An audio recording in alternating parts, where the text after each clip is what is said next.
So, Suzanne, welcome to the show. How's everything with yourself? Hi, thank you. I'm feeling amazing today and happy to be here with you. Hey, look, I'm super excited to have you on the show. I think what you speak about and what I've seen of you so far, I just love how you are life's positive and happiness and joyful messenger. And I absolutely love how you're just driving this through audiences globally. So I'm really excited to pull a piece of content together with you. Amazing. Thank you so much. And I'm excited too as well. Yeah. Well, I mean, obviously, this all starts from an individual's story. And I Mhm, know, obviously, from your TED Talk, which, by the way, mhm. congratulations on the epic amount of numbers that it keeps seeming to climb to. But Thank you. I'd love to know more about the journey of yourself. How did this all start? How did you go down the path of taking more of a science-based approach as well with regards to quantum physics, to regards of everything you do? So, what's the little story about you? It's not a little story, Never is. but I'll do my best to break it down into bite-sized pieces. So basically, the long and short of it is I kind of reached a turning point in life. Uh, I was at a space and place in life where I wasn't feeling fulfilled at all. And if you would have seen me from the outside looking in, that would have made no sense because to someone who wasn't inside of my being, it looked like I had, created this amazing life filled with success and friends and, all the things that you want. But it on the inside, I was honestly like slowly deteriorating is the Yeah, best way to put it. And what happened was a lot of the external things that I had been clinging to started to make me not feel good or started to fall apart. And like quite literally, like the roof came off of my house. oh, wow. And it was intentional. It was intentional to be fair, but it was really amazing because all of these things, it was perfect. Like in hindsight, I can see how this was so perfect and Yeah, everything that I needed. But in that moment when I was going through it, it was truly a dark night of the soul. And all I can say when I think back is like I wasn't even aware how depressed I was. I was numbing out every day with a glass of wine, at least, or a few, two or three or four. And I didn't even think it was that weird because society tells us like how many times does someone say like, "Oh, I need a glass of wine," or let's just have a yeah, drink and don't worry about it. And so it took me a hot minute to realize that like it wasn't normal what I was doing. And all I know is there was this moment in time where the stars aligned, and instead of going to reach for the glass of wine at 5 o'clock, I started to tune in and I started to listen. And I heard this voice deep in the pit of my stomach telling me there has to be more, there has to be more, there has to be more. And for the first time in my life, I started listening to what was inside of me. And I remember just falling to my knees and just like tears just streaming down my face. And it was like I really started to connect and listen. But it was interesting because I felt like I didn't even really know who I was, right? I had spent so much time conforming to yeah. who I thought I was supposed to be. So that was the breaking point of all of it. Do you want me to keep going, or is there something that you want to No, say? no, no. I just keep going with it. It's Keep amazing going. to hear. Yeah, Okay. the thing is, I can resonate with this story so much more, and I know there's so much in here where maybe a lot of people are going through that moment where they're either not listening to it or the red flags are there in the habit. So I think the story is so relatable. So yeah, please continue. Totally, totally. And what we do as human beings is we let fear lead us. And that's what I was doing. And in this moment, in this breaking point, in this decision on the day when I decided to tune into my own inner guidance system and listen. And again, it took some pretty shitty circumstances to get me there to listen, but I was there and I was finally listening. And in this, it was like this whole new version of me was activated. And I became obsessed. I became obsessed with understanding energy, happiness, joy, frequency, vibrations, intuition, self love, life purpose, all of it. Like I was a junkie. I was a self help junkie. And it was exciting and it was exhilarating. And I was reading all these like long books, but it was lighting me up more than anything in the world. And I had podcasts on repeat and I was going to any seminar and retreat that I could. And for the first time in a long time, I felt alive. And that aliveness started to guide me. And so slowly over time, I started to really connect to who I am on a soul level. And I started to tune into my intuition and my gifts. And I had been using my intuition all along in my career because I was very successful. And it was because I was using my intuition. I was just not aware that I was using it. Yeah. And so it's newfound connected power of awareness. I decided to write my first book. I basically launched a career off of that book. And then the more people I started to connect with and help, the more I realized the importance of sort of breaking everything down. And you asked about getting into the science-based piece. Well, the science piece just comes naturally when you're evolving and when you're learning. And I believe that we're living in a time of awakening, a worldwide awakening of evolution. And as we're evolving, it makes sense to start to think about the different dynamics and the different pieces of what makes us who we are, of what allows us to achieve our dreams and call in the things that we really want that maybe don't believe were possible. And when I started to understand about frequency and vibration, it was mind blowing to me, but so freaking simple, And so like when I talk about physics, it's funny because I'm not talking about like all these crazy, theories and all the stuff that most people can understand. I'm just talking about the simple principle that everything equates into energy. And what that means is that we're all made of cells that are measurable. And in that power and in that understanding that means that you can start to intentionally program and code your DNA and your cells with what it is that you want to create versus stories that you might have taken on in your childhood or ancestral things that you came in body with or whatever, a belief that you've had on loop since the third grade or something that someone said to you, maybe a boyfriend or girlfriend said to you that it wasn't really your truth, but you took on as your own. And so it's like we take on all this programming, and that is truthfully what creates our reality. And if we can sit back and understand, well, wait a second, what if I don't want that programming? And what if I had a choice? And what if I want to intentionally create a certain vibration that I want to operate in? What if I wanted to do that? And from that space is when we have power and when we're liberated and we can truly create anything. There's so many different angles I want to fire into what you have just said. My mind is going crazy. But just flipping back to the vibration thing, what I love is there's just because you were saying how you can bring it back to its simplistics. And there's that one simple test which you used to do at school, and it effectively, they basically taught us the basic foundations, but didn't give us any of the life psychology around it, which was where you have two tuning forks. And if you hit one and it's exactly the same tuning fork, it passes on the vibration to the other and they both go off. And then how if you hit one and the other tuning fork isn't the same size or isn't the same pitch or tone, the energy and the vibration doesn't pass over. Right. So what I love about what you're saying is how it can thread into all of these sorts of things, that you've got to kind of match the vibration to the thing that you want in order to get it. Now, I'm going to build this conversation back towards this bit. So if we just send it back, I think a real powerful point in your story, which I feel like a lot of people can really take away from. And I feel like it's a show consistency of the people and the guests who we've had on. And this is how, when it comes to the awakening or the moment of realization, or when the phoenix starts to spark again, of I'm not living my life. I am not who I am. And it's kind of like a period where you have to give death to the identity or death to the person of who you are, and then go in search of what's next. So, yeah, with you, I know in what you just said, you kind of had that moment of realization.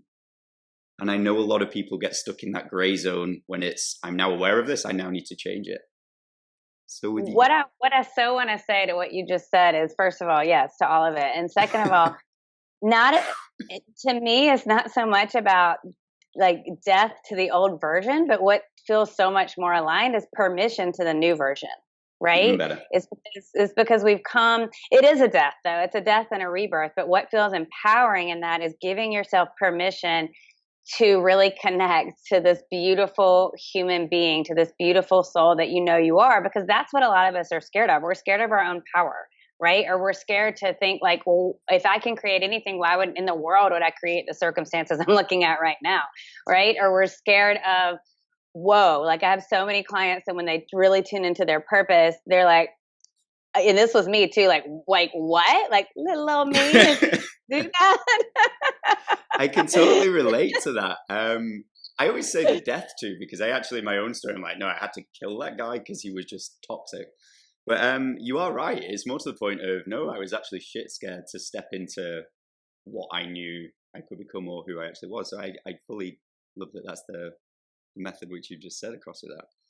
Yeah, How did you go about connecting the two? Was it awareness work or?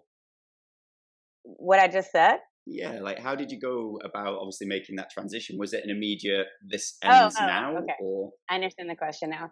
I mean, I it was pretty immediate to the point where people were like, "Who who the f is this new person?" Like, like it was pretty immediate for me. I don't think everyone is like that. Like, it's kind of like it was like my awakening was like. Yeah. And like when I was so activated and open and aware that I turned everything upside down. Like my mom even said one day, like, I just want my little girl back, like she wanted, because I had built my life to please her and other people. And so of course it rocked a lot of boats and upset a lot of people when I was finally standing in my power. And my mom is very proud of me to this day, for the record. But, I guess I'm saying that like we are going to appear differently to people once we start to own our power. And it is scary because everything changes. And so in my own path, it was all at once, but also gradual. And I mean, truth be told, I'm still changing and growing and shifting and shaking and all of it, right? Like, we're always evolving. And I teach a lot about mindset. I teach a lot about happiness and purpose and soul connection. And if we think that once we go through one layer or one up level that we have it all figured out, then we're wrong, And I always say, once you think you've got it all figured out, get ready. It's going to get ripped again. Yep, that next big thing is coming. And you can either look at it from awareness and openness and show up and do the work, or you can have a circumstance get you in that condition where you just say, oh man, I guess I got to go again. And so I'm ready. I'm just ready. Let's go. I know. That's why I'm always like, sign me up. I'll do it. I'm still learning. I'm still growing. Always, always, always. And I think it's Oprah that I heard for the first time say we're always growing as long as we're breathing. And so once we take our final breath is when we're done with this human experience. Until then, it's a journey. So buckle up and get ready, right? Yeah, straight up. Now, I just want to go back because obviously I know what you do is all like finding purpose, moving towards happiness, joy and bliss. Now, obviously now that you've kind of like realized that this isn't me, I've made that big change, what then kind of got you on that path of then going after those things? Because you've literally changed everything and now you're out there finding your own happiness, your own bliss. Have you got any like exercises or anything that you individually did that just made that process easier or? Yeah, absolutely. So the first thing I'll say is I've meditated every day for almost 6 years now. I haven't missed one day. And that's like on my website, actually, I have 3 or 4. I'm about to add some more free meditations, because if I could only give someone one tool, that would be it. And it's different for everyone. But, I truthfully believe in the power of just closing your eyes and going within. And I'm not one of those people that's like, you must be sitting up, the spine must be straight, hands must be in a mudra. Like, I honestly don't care if you're, some people can get into a running meditation. For me, I do have my eyes closed, but sometimes I'm laying down, sometimes I'm sitting up. That's a whole different conversation. I could talk for 20 minutes on that. But I think really, what it does when you meditate is you start to let go of your mind and you start to connect to your heart and you invite in that higher power. And like I talk about in my TEDx, that's tuning up your frequency, right? Yep. And so you really, if we can be still and quiet, we're able to start to hear. And just the same as you don't go to the gym one day and expect to have a 6-pack, right? It's a muscle that you're building in your mind. I was going to say, I know a lot of people that do that. Well, it doesn't work. Yeah.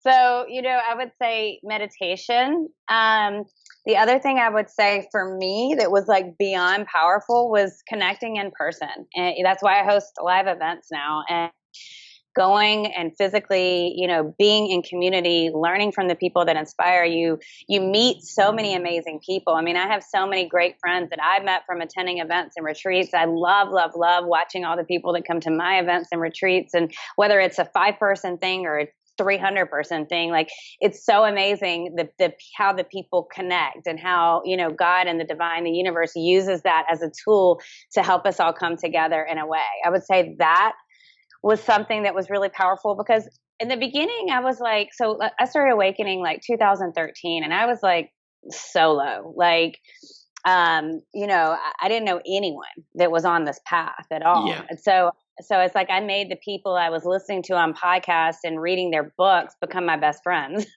And then that got lonely after a while. I was going to say, is there any material that was kind of like the big hitter, which really did change your life, or any individual or influencer, so to speak? The book, The Seat of the Soul by Gary Zukav. I have never heard of that book. I mean, you have to really be activated to read it, because it's deep. Yeah. Like, I even read it twice to make sure I fully understood it. So it can be a little boring if you're not ready for it, but if you're ready for it, I mean, that for me was like, it really opened my eyes. Also, I would say the work of Joe Dispenza has been pretty powerful for me. I mean, there's so many, but I'd say those are two great ones. Obviously, with what you've done, obviously, if we split into quantum physics, you have upped your own vibration. And I'm not going to lie, looking in on you from someone from the outside, you've nailed it. You're doing extremely well. I'd love to know, how do you go about like up-regulating that or maintaining that practice? Yeah, so a lot. It's a daily practice. And I will say, I'd give myself permission to feel the crappy feelings, right? Because that's going to happen. And so I'm writing a new book right now. No one and ever says that. That's really? That's a really, I hate the word nice, but that's actually a really good thing to hear. Like, it's okay to feel crap. Well, it's true. And if you don't feel it, you're just going to bury it. And it's going to, instead of just slowly coming out of you, it's going to explode out of you at some point. And so, plus the only way out is through. You can't just bypass, like, when, I believe our emotions and our triggers are showing us what needs to be looked at to be released and healed. And if we're constantly ignoring it or constantly like affirming our way out of it without actually like feeling the root of the problem, or just giving our heart permission to feel it for a minute, then we're never going to really be able to quantum into that next level vibration. Right. Yeah. And so, I mean, honestly, I'm not even going to lie. 2020 has been a lot for me. Like, it's been so amazing. I'm like looking at the ocean right now as we're talking, which that raises my vibration. You have a stunning house. It's so gorgeous. And it's a dream. And I pinch myself, and there's so many things going well. And for me, this has been a lot of growth. Like, I usually on average meditate 15 to 20 minutes a day. This year I've been averaging an hour, because there's been so much to process. And I have probably cried more in the last 6 weeks than I've cried in the last 2 years. And it's not like I'm boohooing over something. It's like this.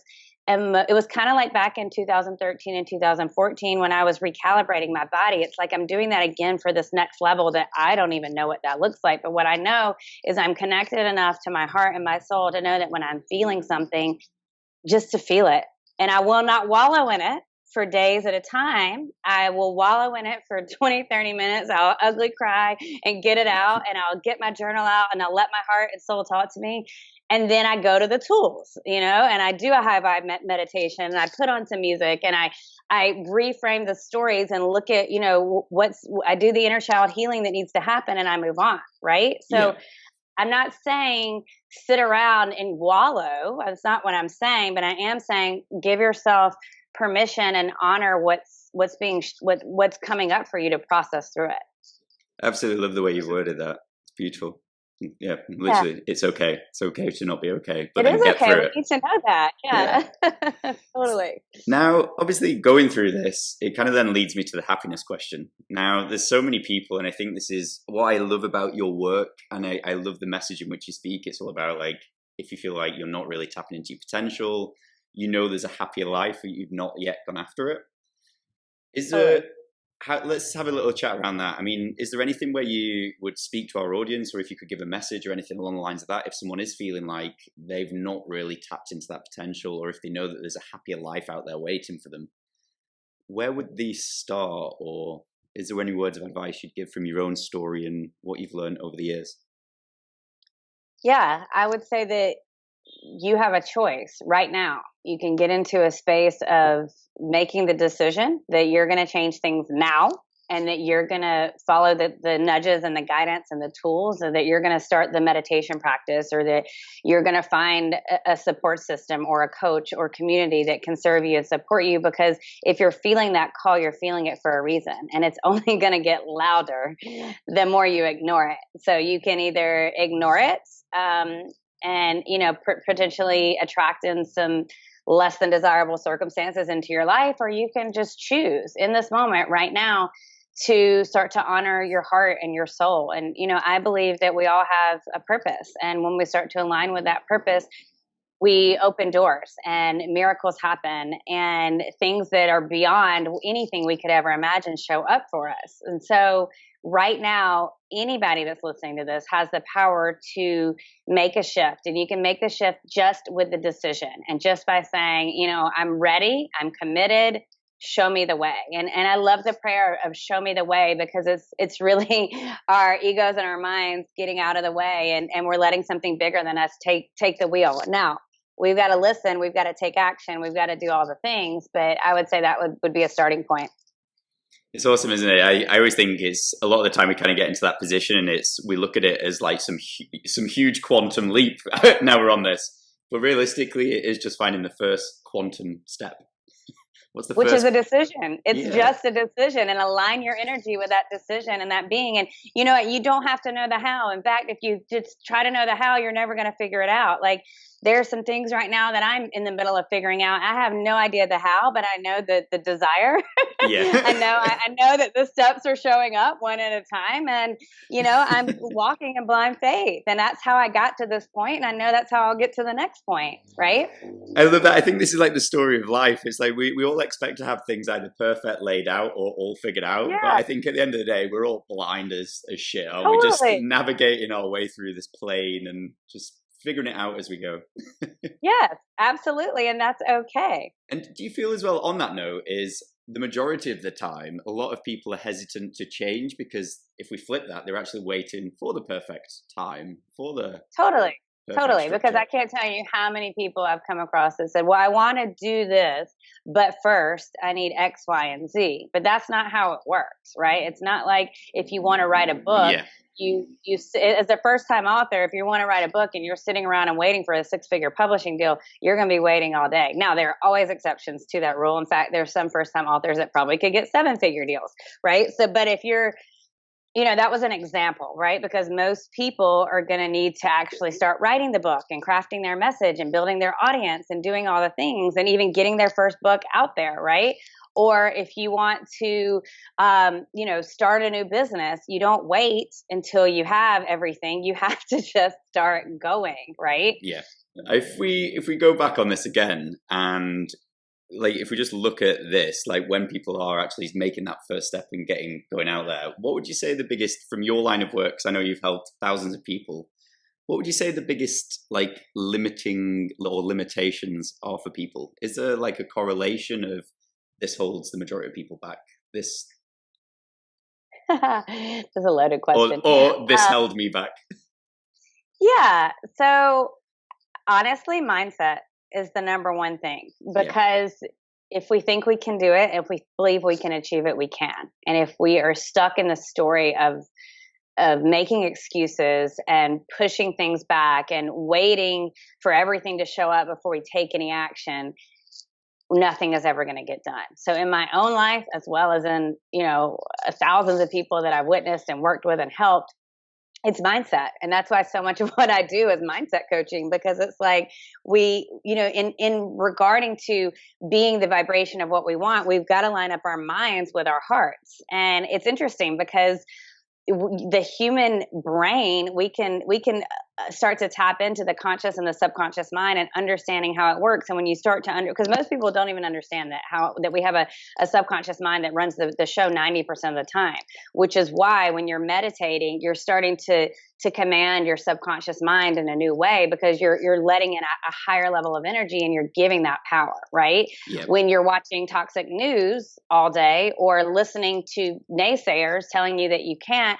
then you're really giving them the power of your subconscious mind. And so I think it's mindset. I think it's the confidence and the need to believe in yourself and knowing, what's that, like jump and the net will appear. There's a saying like leap and the net will appear. I mean, there are certain circumstances. Clearly, you're not going to want to just jump off a random cliff, like praying for a net. I mean, that could happen, right? But again, I always say, this is what I would say. Operate 70% from your heart, 30% from logic and your mind, because most people operate 90 to 95% from their logic and 5% from their heart. And the world that we live in would be a very different place if everyone could start to get in that 70 to 80% range of heart, because your heart is going to lead you where you're supposed to go. Your heart always knows. Your heart is going to want the best for everyone, and your heart will always help you find a way.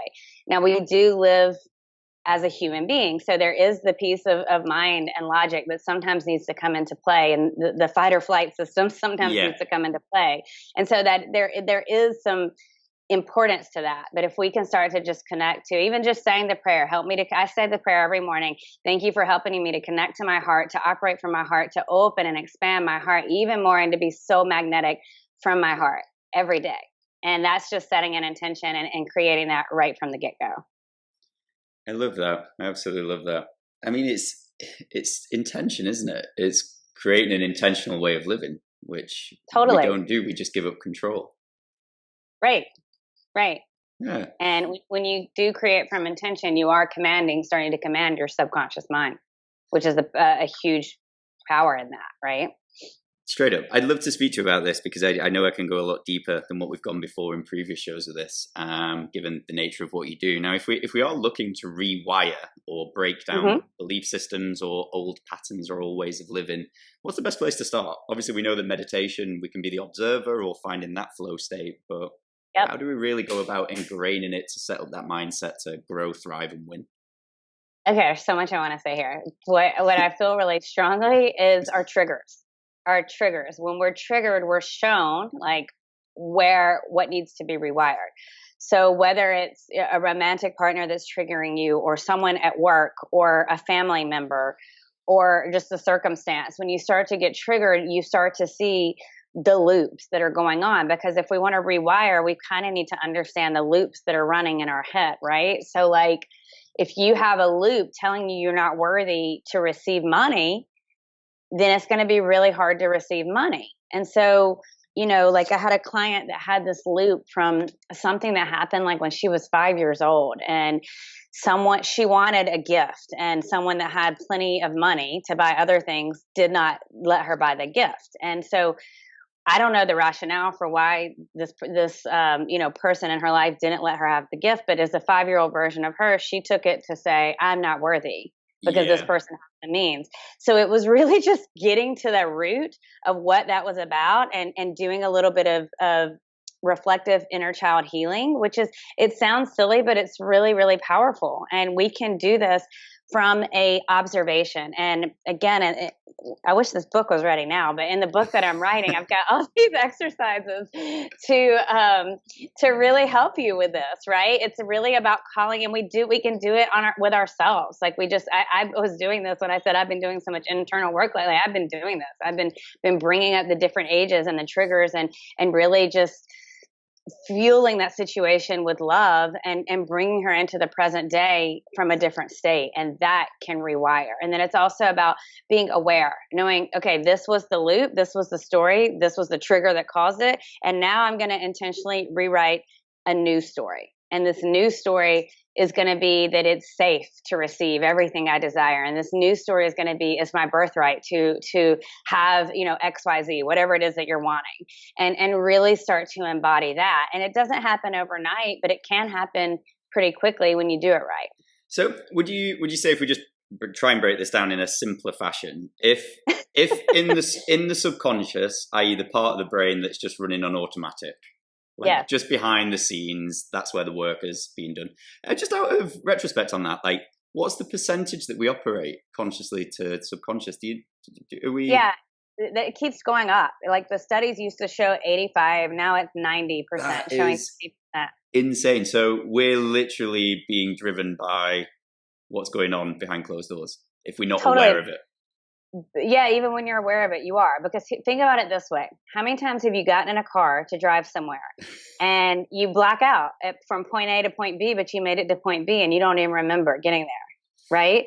Or think about your physical body is working. Your heart beats. You're not making it beat, right? That's your physical body. I mean, I guess maybe I don't know that anyone would call your heartbeat the subconscious mind, but I think that is a correlation to help you realize like your heart is beating like this. There's this mind on autopilot running. I do it all the time. Like if I'm sitting and listening to something I don't really want to hear or like I'm bored with, then I'll check out, I'll zone out. Or sometimes it's something I need to hear and I'm not ready to hear. I see clients do this sometimes at seminars and I'm like, you just left, come back.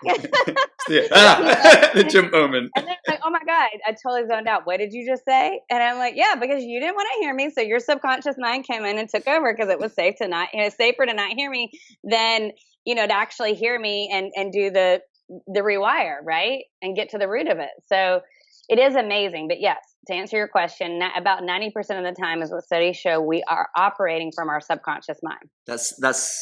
I'm so glad we've spoke about this because that just really just drives the importance on why we need to do the work to go in there to actually realize what is that little deep intuitive voice or program running under there? Like, because that's the shit that's holding us back, really, isn't it? Like, totally, yeah. You're not good enough. You can't do this. You will fail. So if really, really getting on top of those patterns, and then would you say it's more repetition that we have to do? Is we have to consciously repeat a different cycle, or? Yes, repetition and embodiment is a big one. So like, for example, like this is a really powerful benefit to coming into a sacred space. So like I know at the events that I lead and host, I am always helping people to integrate and embody a feeling of what they actually desire intentionally. Yeah. Tony Robbins does an amazing job of this. He calls it getting your body into peak state. I don't know if you've ever been to one of his things, but he's always jumping up and down. Smashing the chest. Yeah. And, but that's an embodiment. So like for me, like kind of one of my zones of genius is like turning on music and like riffing on meditations for what people need to hear, whatever we're doing that day. It just depends. And people truly leave. I can see it because I can see energy. I can see their energy totally shifted and so much more alignment and so much higher vibe, all because, they sat in a room and they listened and they played along. Right. Yeah. And so that is a way. And then it's everything. It's changing to the way that you live, right? Having conversations like this, listening to conversations like this. And just like, anything else, you get better in time. It gets easier in time. In the beginning, it can be a little bit harder, but again, it's always a journey and we're going to hit a level and we're going to ride that level and enjoy it out for a little bit. And then we'll go to the next level. And it's like, our subconscious mind has a way of showing us what it's saying by the walls that we hit. Yeah. Does that make sense? Definitely. On this as well, I'd love to know from obviously your experiences, like the real importance of environment, because I know we've mentioned the whole thing about Tony Robbins and I see this all the time and I bang my head against the wall. So a lot of the time you can go to these events and you literally do raise who you are. You can embody a different person and it's great. You come out of there, you've got a week or 2 weeks of just balls to the wall. I'm making shit happen. I've changed my life. But then after 2-3 weeks, it then starts to frazzle out and things slow down. And suddenly a year down the line, we've had this big aha moment. I know there's more, but then nothing's really changed. And I mean, from my experience and looking inwards on this, I always think is it because we're going back into the same old environment which made us this person in the first place, if that makes sense? Yeah. So, I mean, I think a few things here. Like when we're in, at my events particularly, I I feel this sense of freedom from the audience members. Yeah, I mean, same with Tony Robbins. Like any event that really elevates you like that, there's this level of freedom and empowerment, and people are ready to like set the world on fire with their gifts. And so what happens is when we go back to our routines, we can either go back as this new version of us with a new story, new belief systems, all of that, or we can go home and let life get in the way, which is what a lot of people do. And by that, I mean, maybe there's someone in your life that doesn't believe in you as much as you need them to believe in you because the results aren't there yet. Or maybe there's someone in your life that thinks that you're weird because you just went to this 4-day ceremony and now you come home all like life is amazing. Like whatever.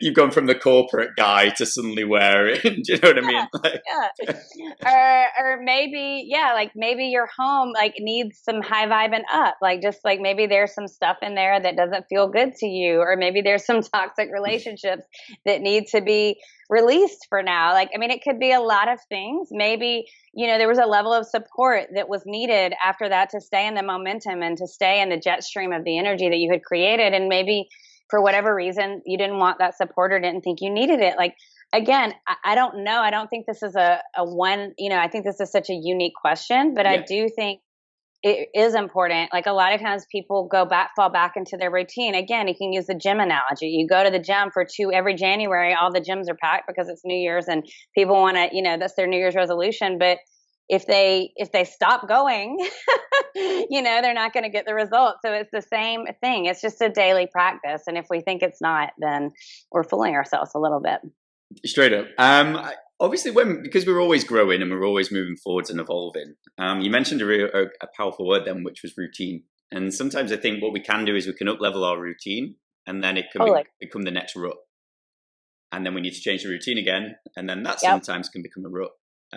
Have you seen that, or is that something where you've constantly noticed in your own story? Totally. You have to adapt and change your routine as you grow and change. For maybe if you have kids, then they're in a certain routine, and you have to kind of work yours around there. Maybe that changes. Maybe you went from not having kids to having kids, and then things need to change. Maybe you got freaking bored with the routine and you need to incorporate more joy in your life. And so like, I'm a really big proponent of what feels good, what feels amazing, but what will still help me to be grounded and connected and abundant and tap into that feeling. Right. So like, so when I first started meditating, I was very strict with myself. Like, a lot of times when we have these awakenings and we're like, must follow all the rules, must do the thing, and I was like that at first because like I needed it. I needed it to stay connected. Yeah. Now very different. Now it's like I'm going to play around with these different meditations, and some days I'm going to meditate more, and some days I'm going to get out in nature. Excuse me, make sure my feet are in the water, or just sit in stillness and quiet for 15 minutes without anyone talking to me, without any screen. Nope. Yep. Or like maybe I'm gonna, like right now, actually, I'm looking to find a dance class because I want to to shake my booty a little bit more, right? And dance and have fun, and that would bring me joy. And that gets the count, right? As a routine of something for my own wellness and my well-being, because I believe that the more happy, joyful people that we have on this planet, the better the world is going to be. And so if we can find something for 20 or 30 or 45 minutes a day that's going to help us to feel lit up and to feel joyful, then guess what? There's going to be a ripple effect of that. And every home that we walk into and every community that we're a part of is going to feel that energy because we took 30 minutes to make ourselves feel happy. Love it. Absolutely love it. I think as well, we're on this amazing cusp in time where people are actively, consciously searching and connecting and uniting. And it's amazing to see. I think we're going through this huge shift where the collective's now starting to come together. And like the governments now, for example, aren't really that in control. It's more the people coming together. And does that make sense? Totally. Yeah, absolutely. We are on a cusp, so we'll see what happens. It's exciting to see where it goes. It's exciting to see where it goes. So, totally. I mean, for yourself, what's next? Obviously, you've got the book coming up. You've got so much happening with yourself. What are the next steps for you? What's the next area of growth? Yeah, I am really excited to Cast a wider net is the honest truth. I want to reach more people with easy, simple, basic tools, right? That everyone can utilize. And so my TEDx is absolutely helping me do that. I'm writing a new Amazing book. talk, by the way. Everyone should definitely go and watch that. Yeah, It's brilliant. watch it. If you haven't watched it, yes, it's 16 minutes to really help you raise up your vibe. I've got this new book, which I still can't really talk about yet, but I'll be able to talk about soon. Which I mean, I can talk about when I'm writing it, Next but time. the details. Yes, Next time. definitely. And then, I love speaking on stages, and I feel really lit up, and so more of that is going to be coming. And I'm also kind of at really going within to see where I can be of most service and where I can feel the best and have the most fun moving forward as well. Did you ever see yourself being a communicator on a stage? No. In fact, I used to be terrified of speaking and terrified. And it is a gift of mine. Like something happens to me when I get on a stage and it just takes over. And I do I get high from like the high vibes coming, all natural, clear to be like it's all from energy. Sniffing the positivity. Yeah. I would literally especially if it's like a 2-day event or something, it takes a lot of energy as well, but I'll just be like, woo, and it sometimes just the words that move through me, I won't even remember. And I'm like, oh my gosh, I would have just been able to felt the energy of what was coming through and the transformation of the person that received it. And it's just a gift. And it's something that I love doing. And it's something I was terrified to do. And, in 2011, I saw a shamanic astrologer and he predicted. Okay.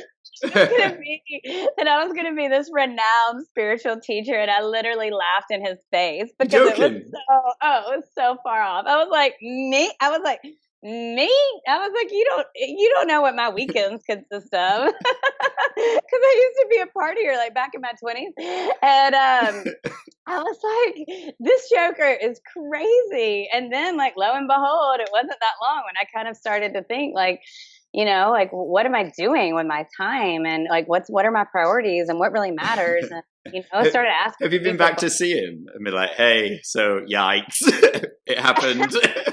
No, I need to let him know that he was right. Now, the reason that I asked that question is because we've got a large, heavy female audience.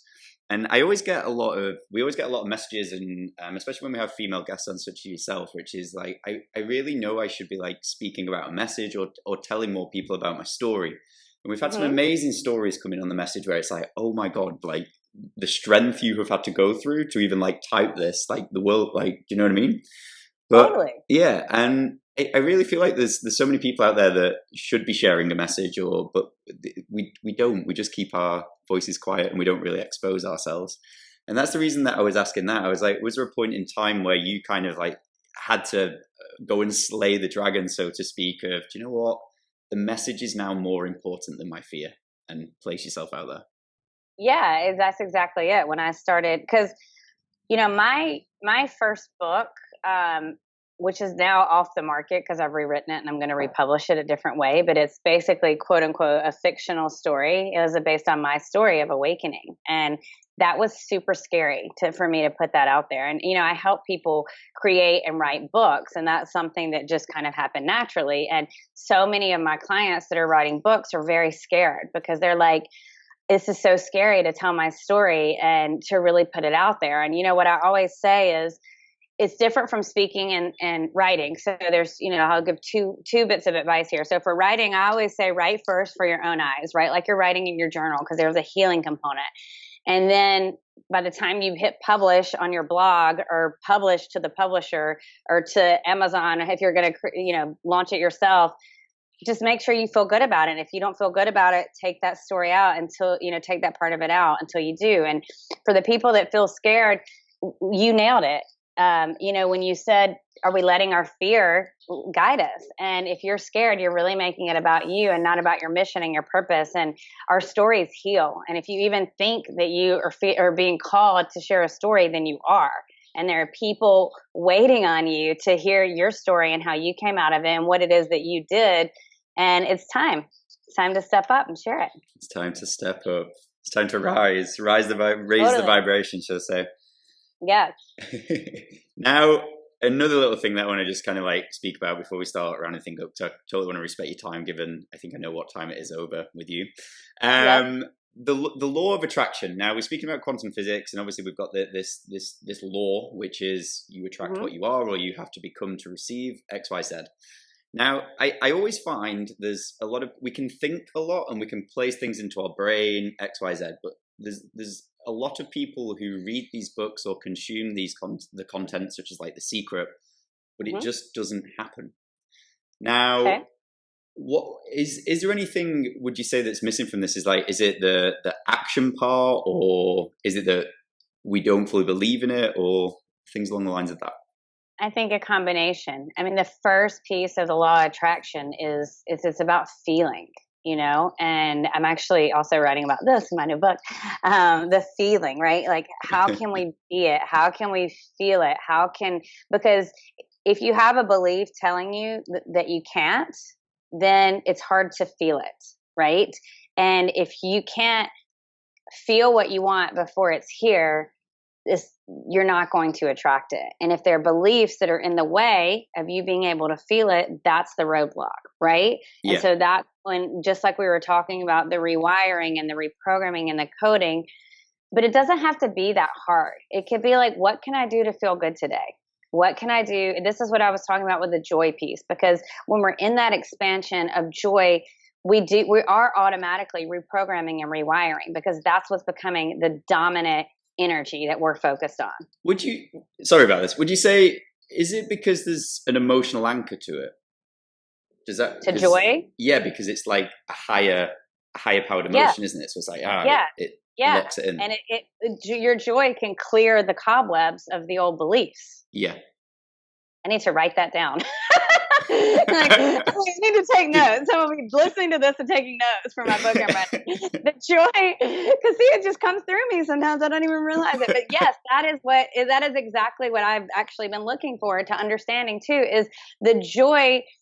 That is why, because it's the energy, the calibration of joy, of happiness, of freedom, of expansiveness. So, I always talk about the energy of yes, the energy of yes, yes, yes. And you think about when you're saying yes, right? Like maybe you had an extra dessert as a kid and you say yes, or maybe you scored the basketball, the final basketball, and you won the game for your team. Like you're like, yes, or let's just be real. Another time we say yes is when we're getting frisky with someone, right? And we're just yes, yes, yes. And, it's that open energy. And in that open energy, you're not really thinking about your mind is not in the way. You're connected to your heart. And so in that connection to your heart, and whether it's through the energy of yes, or through the energy of joy, or through the energy of being so connected, there is not room for the low vibe thoughts anymore. Yeah. It's amazing, isn't it? It literally is. What's the Greek thing? Emotion is energy in motion. If we just break it through. Totally. Yeah. It's amazing. It's amazing. Now, moving on to this, what I want to know from you is we always ask like these 3 Powerball questions towards the end of our interviews. I can't wait to get yours on this. But for you, if you could literally, say, for example, close your eyes and you can imagine a moment in time between, say, like the ages of 0 and 7, and you can think of the happiest point as a child. Could be a little Suzanne on a swing or X, Y, Z. And you could actually step yourself back into this picture as who you are today. You could take a knee, grab the little version of yourself by the hands, look her in the eye, and give her just one piece of advice to just help her thrive through life. What would you speak? Okay, so the question is what advice would I give to her? Yes? Yeah, what advice, or would you give her a message to help her carry through in life? Yes, if I were going back to that little girl in that moment of just joy and freedom and space, I would tell her to hold on to that joy with everything that she has, and that's all that matters, and to tune into that and let that lead her. Amazing. And if we were to give you a device which could give a message to absolutely every single person in the world, so you get to write down one message and you can speak a voice, any message that you want, in a positive light to to every single person in the world, what would you give that can help humanity? You are enough. You are worthy. It is safe to open your heart. It is safe to love and to give love and receive love. It really is amazing, isn't it? Like, there's a correlation the majority of the time, even with people who I wouldn't expect to say that message, like the high performing CEO, we've got billionaires, XYZ on the show. You are enough is the common theme that keeps coming through. It's just all the time. It's amazing, isn't it? How we kind of like, are we in an epidemic of not enoughness? Does that make sense? Yeah, totally. Absolutely. I mean, we all take on that story at some point in time, and that's, then ingrained in our subconscious mind. And so that message is a powerful one. Yeah. I know it's, that's been a tripwire in my own story. That was a big one for me. Yeah, of course, for me too. Yeah. And then for you, last but not least, what does it mean to you to be able to lead a nourished life? To be able to lead a nourished life means leading a life connected to who I really am, a life of freedom, a life without worry, and really connected to my purpose and my mission, and a whole lot of fun.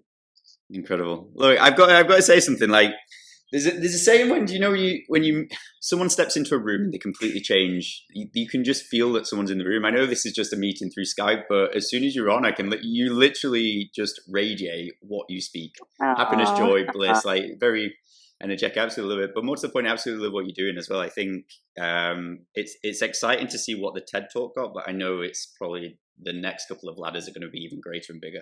So I'm excited to watch that. But more to the point, where can people find you, see more of what you do? Obviously, we spoke about the TED Talk, which is phenomenal. Everyone needs to go and watch that.